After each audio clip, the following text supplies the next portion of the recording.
오늘 함께 나눌 하나님 말씀은 사도행전 7장 44절부터 60절까지입니다. 광야에서 우리 조상들에게 증거의 장막이 있었으니 이것은 모세에게 말씀하시니가 명하사 그가 본 그 양식대로 만들게 하신 것이라.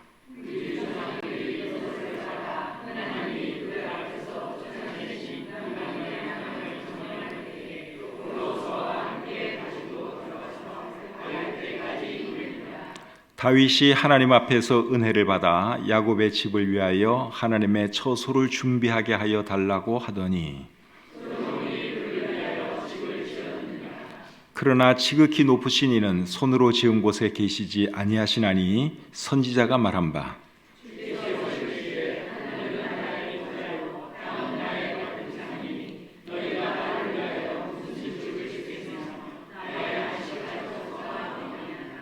이 모든 것이 다 내 손으로 지은 것이 아니냐 함과 같으니라.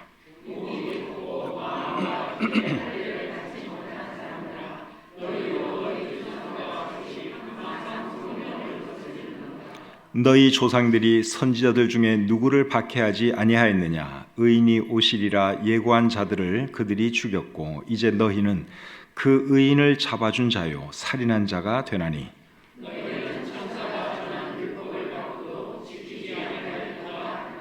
그들이 이 말을 듣고 마음에 찔려 그를 향하여 이를 갈거늘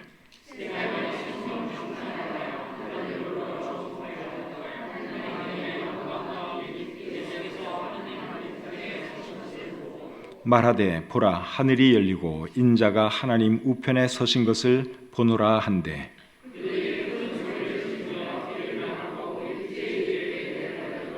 성 밖으로 내치고 돌로 칠세 증인들이 옷을 벗어 사울이라 하는 청년의 발 앞에 두니라.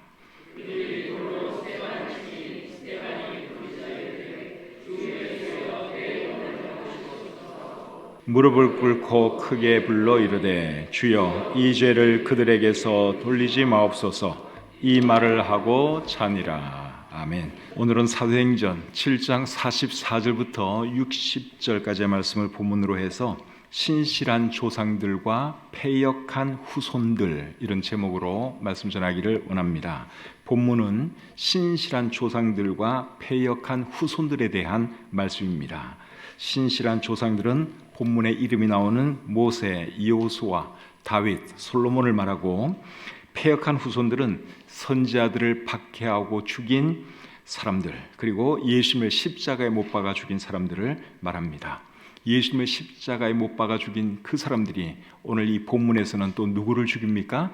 스데반 집사님을 죽이죠. 오늘 이 본문에 어떤 내용이 기록되어 있는지 살펴보면서 도전받기를 원합니다. 44절 보겠습니다. 광야에서 우리 조상들에게 증거의 장막이 있었으니 이것은 모세에게 말씀하시니가 명하사 그가 본 그 양식대로 만들게 하신 것이라. 모세와 이스라엘 백성이 광야에서 성막 만든 것에 대해서 말씀을 하고 있습니다. 증거의 장막 이런 표현이 나오는데 이것은 성막입니다. 성막을 오늘 이 본문에서는 증거의 장막 그렇게 표현하고 있습니다. 성막을 왜 증거의 장막이라 그랬을까요? 성막에서 제일 중요한 물건은 법궤지요. 근데 그 법궤 안에 뭐가 들어있었는가 하면 십계명이 기록된 돌판이 들어 있었습니다. 근데 그 돌판을 증거판이라고 하기도 합니다. 그래서 성막을 증거의 장막 그렇게 부르기도 합니다. 모세가 성막과 성막에서 사용될 물건들을 만들었는데 자기 마음대로 만든 것이 아니라 하나님께서 만들라고 하신 그대로 만들었습니다. 44절 보니까 그가 본 그 양식대로 만들었다 그런 표현이 나오죠. 그래서 자기 마음대로 만든 게 아니라 하나님이 만들라고 한 규격 그대로 크기 그대로 모양 그대로 만들었습니다. 출애굽기 25장 9절에 이런 말씀이 있습니다. 무릇 내가 내게 보이는 모양대로 장막을 짓고 기구들도 그 모양을 따라 지을지니라. 하나님께서 모세에게 하신 말씀이에요. 그런데 하나님 말씀을 모세가 순종을 합니다. 39장 42절 43절 또 보겠습니다. 여호와께서 모세에게 명령하신 대로 이스라엘 자손이 모든 역사를 마치매 모세가 그 마친 모든 것을 본즉 여호와께서 명령하신 대로 되었으므로 모세가 그들에게 축복하였더라. 하나님은 모세에게 성막 그리고 거기에 들어가는 물건들을 어떻게 만들라고 정확하게 말씀을 하셨고, 모세와 이스라엘 백성은 하나님의 말씀에 순종했습니다. 이런 것을 보면 모세와 이스라엘 백성들이 굉장히 신실한 것을 우리가 볼 수 있죠. 신실한 것은 다른 게 아닙니다. 하나님 말씀 그대로 따르는 것, 그것이 신실함이죠. 45절 보겠습니다. 우리 조상들이 그것을 받아 하나님이 그들 앞에서 쫓아내신 이방인의 땅을 점령할 때에 여호수아와 함께 가지고 들어가서 다윗 때까지 이르니라. 자, 이번에는 또 어떤 말씀을 하는가 하면 여호수아와 이스라엘 백성이 성막을 가지고 가나안 땅으로 들어간 것에 대해 말씀하고 있죠. 성막과 성막에서 사용되는 물건들을 가지고 가나안 땅으로 들어가는 것은 그렇게 쉬운 일이 아닙니다. 가나안 땅으로 들어가기 위해서는 요단강도 건너야 하고 또 여리고 성도 점령해야 하고 그 외에도 수많은 전쟁을 해야 합니다. 그런 상황에서 성막을 가지고 들어가고 또 성막에 사용되는 물건들을 가지고 들어가는 것은 어떻게 보면 좀 번거로운 일일 수도 있죠. 그런데 여호수아와 이스라엘 백성들이 그렇게 했다는 사실입니다. 그냥 가지고 들어간 정도가 아니라 그것을 제일 귀하게 여기면서 가지고 들어갔죠. 그래서 이스라엘 백성이 행진을 할 때 제일 앞에 간 물건이 뭡니까? 법궤였죠.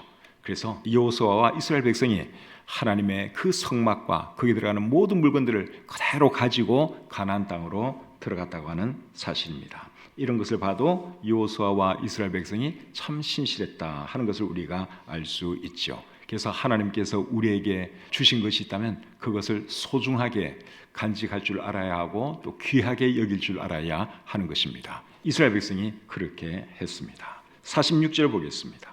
다윗이 하나님 앞에서 은혜를 받아 야곱의 집을 위하여 하나님의 처소를 준비하게 하여 달라고 하더니, 다윗이 하나님을 위하여 성전 건축하려고 했던 것에 대해 말씀을 하고 있습니다. 다윗이 백향목 궁전에 살면서 하나님의 성막을 보니까 너무너무 초라한 거예요. 하나님의 법궤가 천막 안에 있는 것이 너무나 마음이 아파서 나단 선지자를 불러다가 내가 하나님의 성전을 짓기 원합니다. 그렇게 전달을 하지요. 그 말씀이 사무엘하 7장 1절부터 3절에 기록되어 있는데 한번 읽어드리겠습니다. 여호와께서 주위의 모든 원수를 무찌르사 왕으로 궁에 평안히 살게 하신 때에 왕이 선지자 나단에게 이르되, 볼지어다 나는 백향목 궁에 살거늘 하나님의 궤는 휘장 가운데 있도다.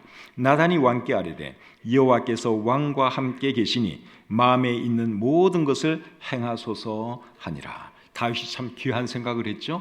자기는 멋진 백향목 궁에 살고 있는데 하나님의 성막이 너무너무 초라한 거예요. 그래서 이래서는 안 되겠다. 내가 하나님을 위해서 멋진 성전을 지어드려야겠다. 이런 생각을 했습니다. 그런데 하나님은 다윗이 성전 짓는 것을 허락하지 않으셨어요. 그 이유는 다윗은 전쟁을 하면서 손에 너무 많은 피를 흘렸기 때문에 하나님께서 허락을 해주시지 않으셨죠. 그럼에도 불구하고 하나님은 다윗에게 큰 복을 주셨는데 다윗의 왕위가 영원할 것이라는 복을 주셨습니다. 사무엘하 7장 11절부터 13절 보겠습니다. 11절 중간부터 읽겠습니다. 여호와가 또 내게 이르노니, 여호와가 너를 위하여 집을 짓고 내 수완이 차서 내 조상들과 함께 누울 때에 내가 내 몸에서 날 내 씨를 내 뒤에 세워 그의 나라를 견고하게 하리라. 그는 내 이름을 위하여 집을 건축할 것이요 나는 그의 나라 왕위를 영원히 견고하게 하리라. 제일 끝에 보시면 나는 그의 나라 왕위를 영원히 견고하게 하리라. 하나님이 그렇게 말씀을 하셨죠. 다윗은 지금 왕이에요. 근데 그의 왕위가 자손 대대로 영원토록 이어지도록 해주겠다. 하나님이 그렇게 말씀을 하셨습니다. 이 말씀은 결국 누구에 의해서 이루어지죠? 예수님에 의해서 이루어지죠. 예수님은 다윗의 후손으로 오셨죠. 그리고 예수님은 영원하신 왕이십니다. 그래서 하나님께서 다윗에게 해주신 이 말씀은 결국 예수 그리스도를 통해서 이루어진 것을 우리가 알지요. 그리고 11절 끝에 보시면 여호와가 너를 위하여 집을 짓고 그랬는데 여기서 집은 왕조를 말합니다. 여호와가 너를 위하여 집을 짓고 너의 왕조를 내가 만들어주겠다. 네가 한번 왕으로 끝나는 것이 아니라 네 왕조를 내가 만들어서 그 왕위가 영원토록 계속되도록 해주겠다. 하나님이 그렇게 말씀하시는 것이죠. 그리고 13절에 보면 그는 내 이름을 위하여 집을 건축할 것이요. 여기 그는 솔로몬이고 여기서 말하는 집은 성전을 말하는 것이죠. 다윗이 성전을 건축하려고 했을 때는 하나님이 사양하셨지만 그의 아들 솔로몬을 통해서 성전을 짓도록 해주겠다. 하나님이 그렇게 약속을 해 주셨습니다. 다윗이 큰 복을 받았죠. 여러분, 다윗이 어떻게 이렇게 큰 복을 받았습니까? 하나님을 위해서 성전을 지어야겠다는 그 생각을 했기 때문에 하나님께서 그에게 이런 복을 주신 것입니다. 그래서 저와 여러분도 복 받기 원하시면 기특한 생각을 하셔야 돼요. 하나님 마음에 드는 생각, 하나님이 기뻐하실 생각을 하면 하나님께서 그 사람 축복해 주십니다. 47절 계속 보겠습니다. 솔로몬이 그를 위하여 집을 지었느니라. 다윗이 지으려고 했던 성전을 결국은 누가 지었어요? 솔로몬이 지었죠. 성전 짓는 것은 여러분 이게 쉬운 일이 아닙니다. 교회 건축하는 것도 이게 쉬운 일이 아닌데 성전은 여러분 얼마나 더 어려운 일이겠습니까? 솔로몬 왕이 성전을 건축했는데 몇 년에 걸쳐서 건축을 했느냐? 7년에 걸쳐서 건축을 했습니다. 성전 짓는데 7년이 걸렸습니다. 그리고 거기에 들어간 인력과 물질도 어마어마합니다. 그런데 솔로몬이 그 일을 해냈죠. 이런 것을 보면 솔로몬은 참 신실한 사람인 것을 알 수 있습니다. 나중에 늙어서 이분이 우상 숭배하는 죄를 범하긴 했지만 젊은 시절에는 정말 신실했습니다. 솔로몬이 신실한 사람인 것은 그가 젊은 시절에 하나님께 1,000번제 드린 것만 봐도 우리가 알 수 있죠. 열왕기상 3장 4절에 보시면 솔로몬이 하나님께 1,000번제를 드렸다고 했습니다. 1,000번제라고 하는 것은 1,000번의 번제를 하나님께 드렸다 그 말이에요. 한 번 번제에 제사 드리는 것, 그것도 사실 여러분 소도 있어야죠. 또 참 여러 가지 과정이 복잡하잖아요. 그런데 솔로몬은 그런 제사를 1,000번 드렸다는 거예요. 하나님을 보통 사랑하지 않으면 그렇게 할 수 없습니다. 이런 걸 보면 솔로몬이 참 신실한 사람인 것을 우리가 알 수 있죠. 근데 솔로몬이 하나님을 위해서 성전을 지어 드렸지만 실제로 하나님이 그 성전 안에 계시는 것은 아니죠. 오늘 보면 48절부터 50절 한번 보겠습니다. 그러나 지극히 높으신 이는 손으로 지은 곳에 계시지 아니하시나니 선지자가 말한 바 주께서 이르시되 하늘은 나의 보좌요 땅은 나의 발등상이니 너희가 나를 위하여 무슨 집을 짓겠으며 나의 안식할 처소가 어디냐 이 모든 것이 다 내 손으로 지은 것이 아니냐 함과 같으니라. 솔로몬이 하나님을 위해서 멋진 성전을 지었지만 실제로 하나님이 그 성전 안에 사시는 것은 아니지요. 그런데 솔로몬도 그런 것은 다 알고 있었습니다. 열왕기상 8장 27절에서 솔로몬이 이렇게 말을 합니다. 하나님이 참으로 땅에 거하시리까 하늘과 하늘들의 하늘이라도 주를 용납하지 못하겠거든 하물며 내가 건축한 이 성전이오리까.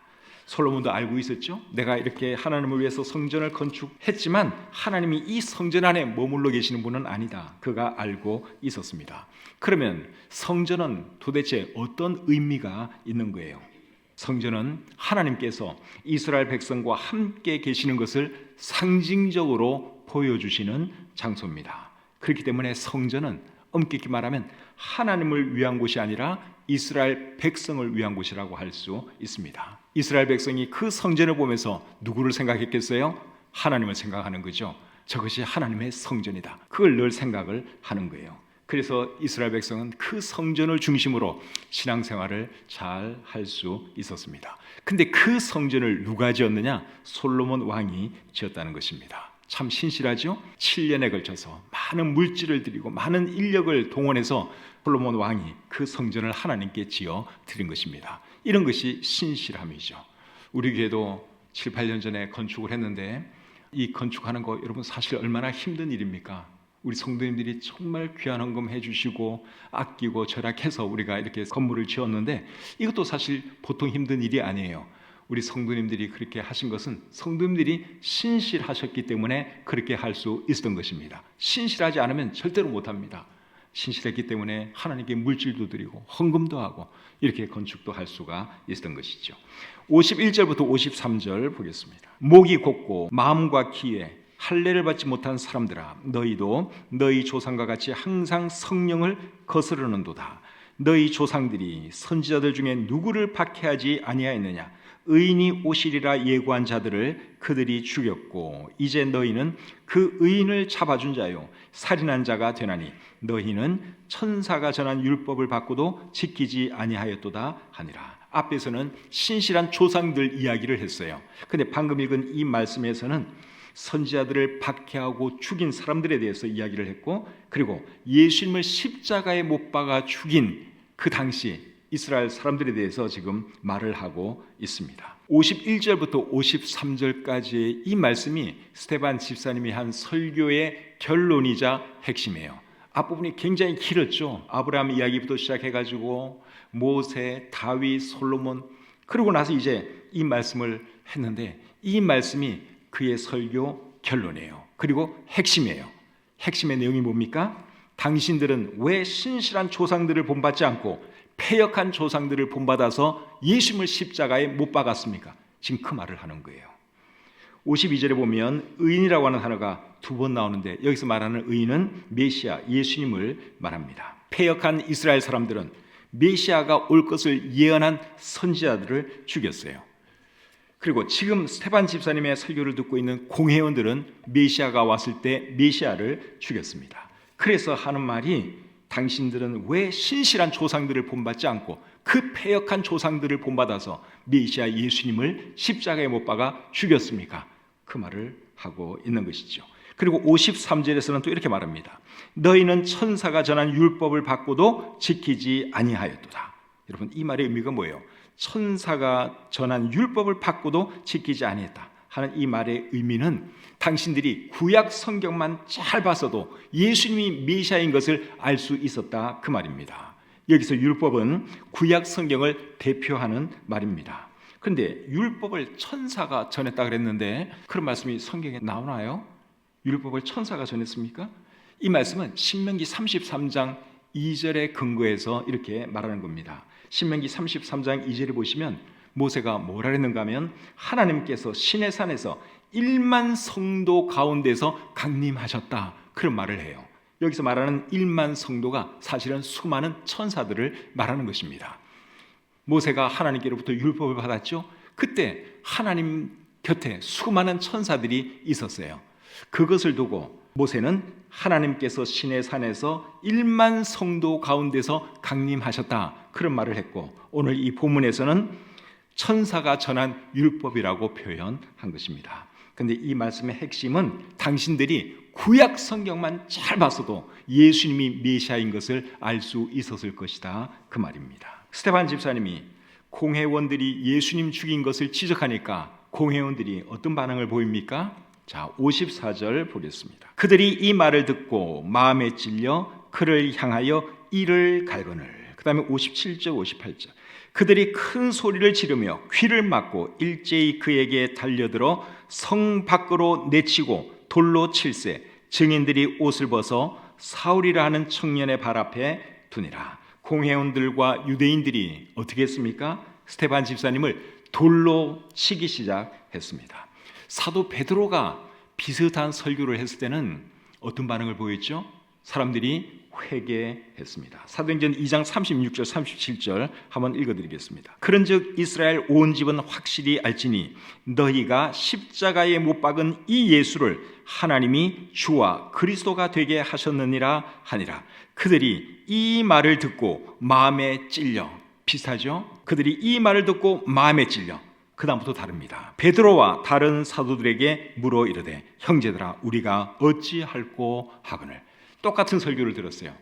사도 베드로도 당신들이 메시아를 십자가에 못 박아 죽였다 이 설교를 했고 스데반 집사님도 그 얘기를 했어요.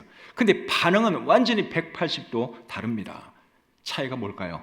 베드로가 설교를 더 잘해서 그런 거고 스데반 집사님이 설교를 못해서 그런 걸까요?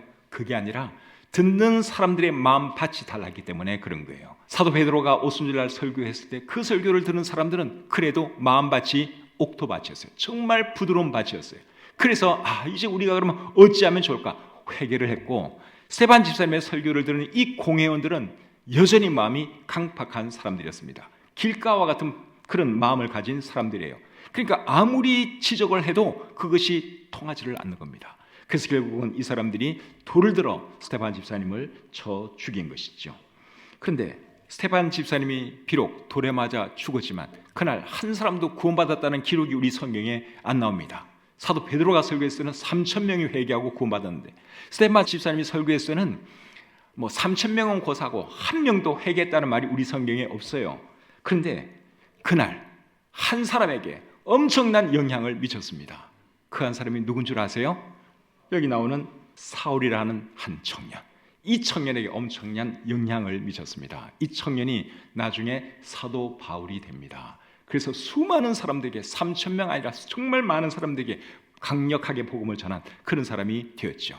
이 사울이라고 하는 한 청년이 스데반 집사가 죽는 것을 보면서 참 잘 죽는다, 물론 속으로 그렇게도 생각했을 거예요. 근데 또 한편으로는 저 사람은 돌에 맞아 죽으면서도 어떻게 저렇게 얼굴이 평화로울 수 있지?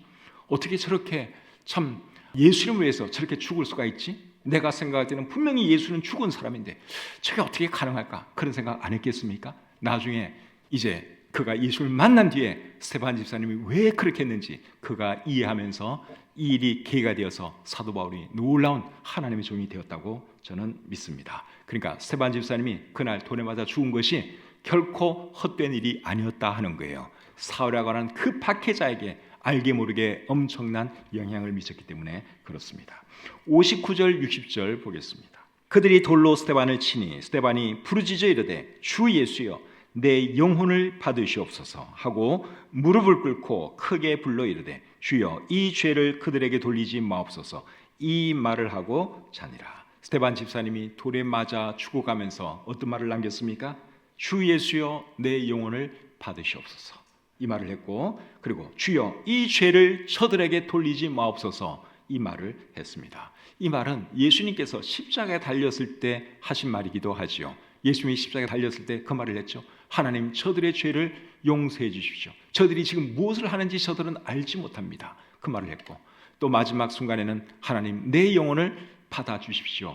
그렇게 말하면서 세상을 떠나셨는데 스데반 집사님도 예수님과 똑같은 말을 하고 있습니다. 사도행전 6장 15절에 보면 스데반 집사님의 얼굴이 천사의 얼굴 같았다 하는 말이 기록되어 있는데 스데반 집사님이 죽을 때는 예수님을 닮은 모습으로 죽었습니다. 얼굴이 예수님 닮았다가 아니라 그의 하는 말, 모든 것이 정말 예수님하고 너무나 비슷하잖아요. 천사의 얼굴을 닮은 집사님이 예수님을 닮은 모습으로 세상을 떠난 거죠. 그런데 오늘 이 본문에 보시면 스데반 집사님이 죽은 것에 대해서 의사 누가는 뭐라고 기록을 했습니까? 그가 잠들었다.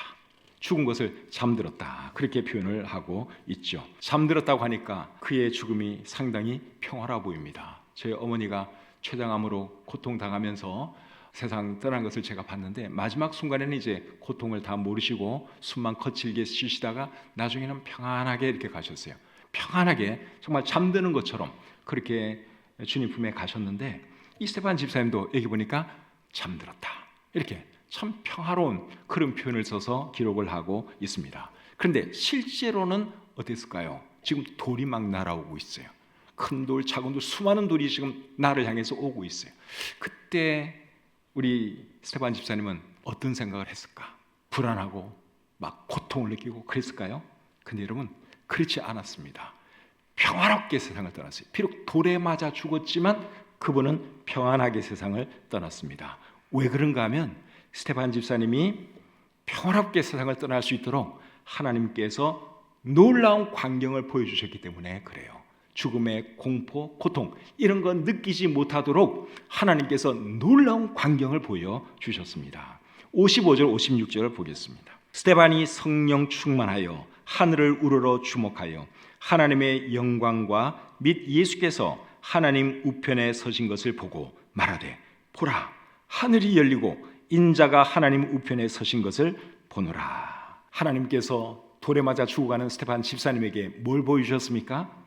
하나님의 영광과 예수님께서 하나님 우편에 서 계신 것을 보여주셨습니다. 성경을 보면 예수님은 하나님 우편에 앉아 있는 것으로 기록이 되어 있습니다. 그런데 오늘 이 본문에서는 스데반 집사님이 뭘 봤느냐? 예수님이 하나님 우편 보좌 옆에 서 계신 것을 보았습니다. 평상시에는 우리 예수님이 앉아 계세요. 근데 이때는 자리에서 일어나신 이유가 뭐냐? 이제 곧 천국에 들어올 스테반 집사님을 맞이해 주시기 위해서 자리에서 일어나셨다고 저는 생각을 합니다.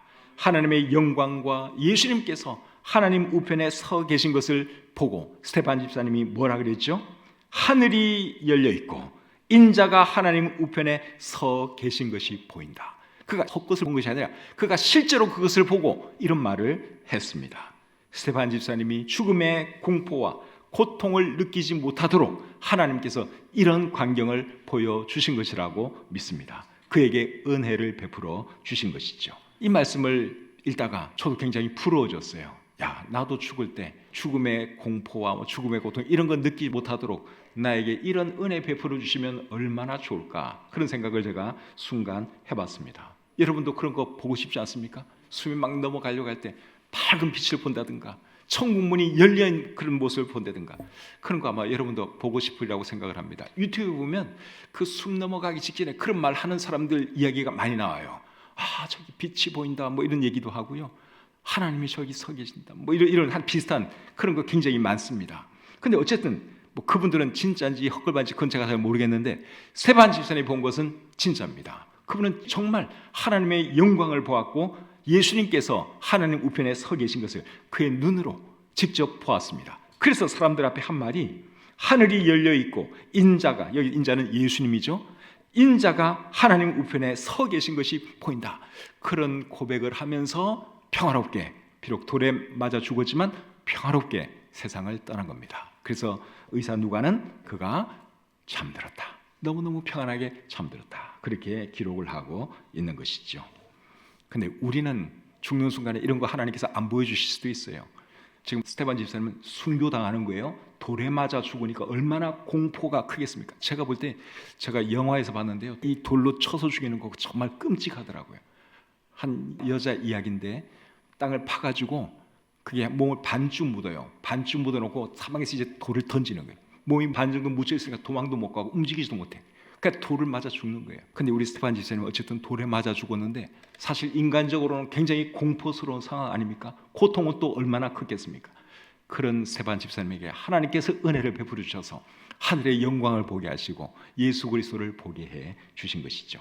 우리에게는 이런 거 안 보여주실 수도 있어요. 그래도 상관없어요. 왜냐하면 우리가 숨거두는 그 순간 우리는 천국에서 주님을 만날 것이기 때문에 그렇습니다. 그래서 죽음에 대해서는 전혀 걱정할 필요가 없다 하는 것이죠. 빌립보서 1장 21절부터 23절 한번 읽어드리겠습니다. 이는 내게 사는 것이 그리스도니 죽는 것도 유익함이라.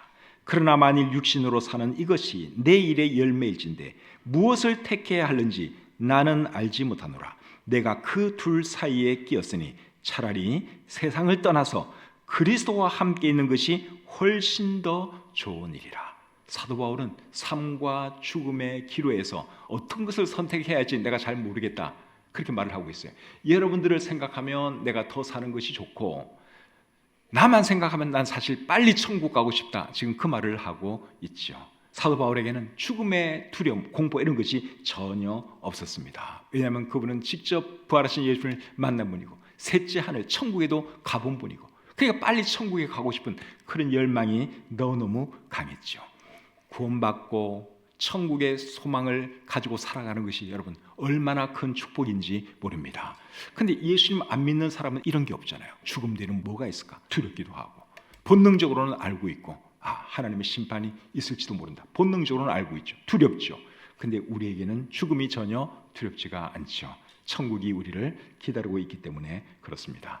여러분 중에 아직 예수님 믿지 않고 있는 분이 계시면 꼭 예수님 믿고 구원받으셔서 천국의 소망 가지고 살아가시기를 우리 주님의 이름으로 축복합니다.